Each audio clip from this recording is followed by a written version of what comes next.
Сауль Альварес Канело Головкиннен қашып жүрме.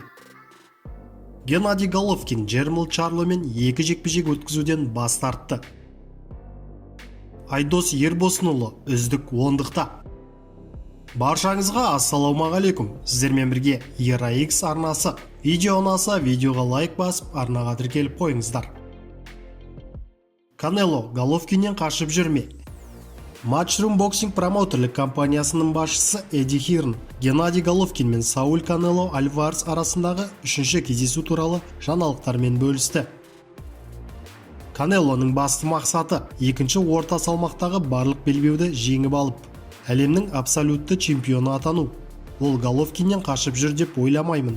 Кез келген қарсыласпен шығуға дайын екенін айтты. Бірақ дәл қазір ол 168 фунтта жұдырықтасқысы келеді.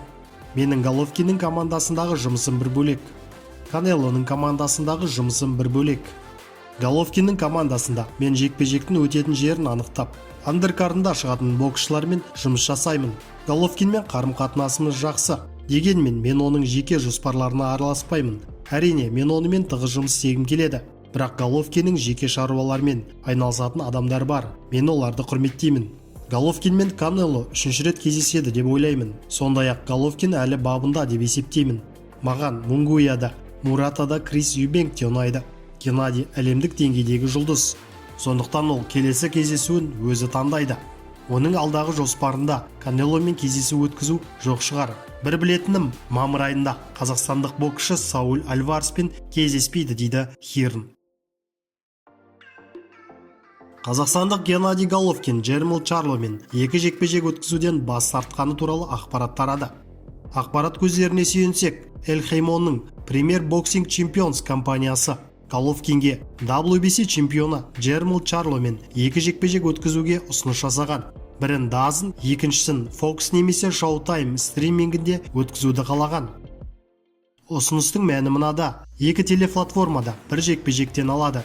Головкиннің командасы бұл ұсыныстан бас тартып, DAZN мен және ықтимал қарсыластар Риата Мурата және Хайме Мунгуямен келіссөзін жалғастырды. Еске салсақ, Головкиннің DAZN мен келісім шарты бойынша 4 жекпе-жегі қалды. Камил Шереметаға қарсы кейінгі жекпе-жек есептелмеді. Себебі DAZN-ды қанағаттандырмады. Келесі қарсыласы да солай болуы мүмкін.